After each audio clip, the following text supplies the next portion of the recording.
Pakalu Papito, we are Raider Nation for a day, and I'll be optimistic and talk about why the Raiders can realistically compete for the Super Bowl. They are currently second in the AFC West, and they have a record of 6-4, and they're currently 7th in the playoff standings for the AFC, and I do think they actually have a shot at Super Bowl, and I'm not exaggerating just to make a video and clickbait for views. So, let's get on to the points. First of all, they have a very good coach in Jon Gruden. I mean, I know he's been signed to a 10-year, $100 million contract, but they brought him here for the experience. He's made it to the playoff many times, and he's made the Buccaneers a legitimate team with the Super Bowl against the Raiders. Tough, but true. He has everything to be thankful about by having Derek Carr, Josh Jacobs, and Darren Waller, third best tight end in the league. They have been very, very deadly to see. It's also really fun to see him play, and they've completely exceeded my expectations and the league expectations. I think the league were expecting them not to be the bottom of the group, but like they were expecting them to be third around that area and out of the playoffs by like week 14.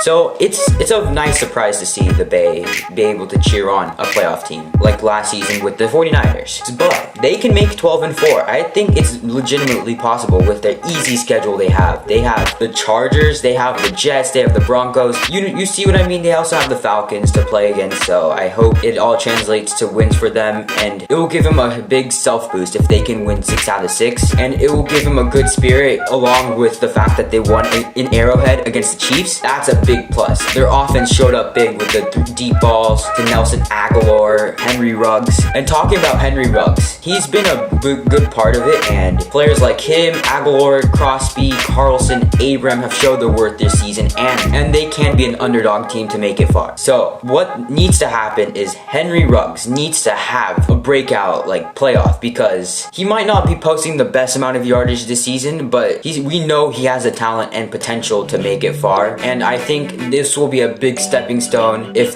they can show that he's ready in the big time, and I think people will start to take him a lot more seriously. Otherwise, people will be like, why didn't you pick Lamb or Judy? But I feel like Henry Ruggs has it all. He can be that Tyreek Hill for the Raiders and that #1 receiver that they have and need. But in order to also see them make it further, they need to win their games. It needs to get into their head like, we have a chance to make this. We have the chance to absolutely beat every team in the league, because with a good mindset, I feel like you can make it far with a good team spirit, and I feel like Jon Gruden is instilling that into the Raiders organization by giving them winning seasons now, something that Jack Del Rio was the last coach to do it with 13-3 record. I mean, injuries killed them, but again, this can be a big statement of intent. Their defense needs to show up big though. There are performances that the defense have not looked good, especially that game-winning play against the Chiefs at Las Vegas where they left Travis Kelce wide open. They need to get that fixed. Damon Arnett, Jonathan Abram, I don't know what happened. Maybe it wasn't them. I wasn't fully watching the play. I mean, I saw it, but I wasn't fully paying attention to that play because, again, it's Mahomes magic. What needs to also happen is Josh Jacobs, Darren Waller, and Derek Carr cannot get injured. We've seen what it did to the Raiders once in 2015 where they absolutely got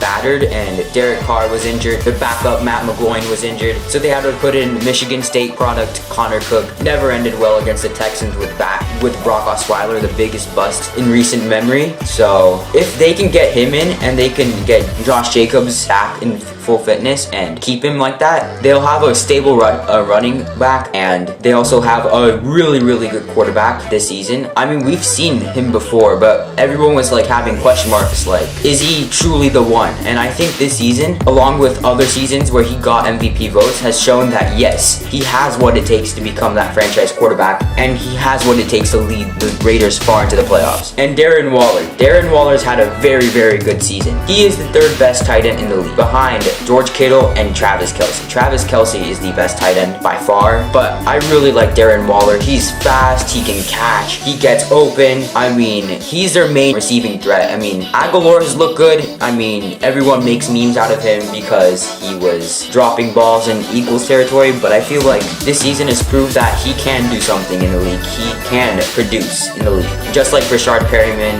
he didn't do well with the Ravens, but he's produced on the Jets, so I think their kind of career trajectory are the same. But again, if the Raiders can satisfy those expectations I just said, they have the potential to beat any team in the league. So that will be it. Please like, comment, and subscribe if you want to see more content like this. Peace.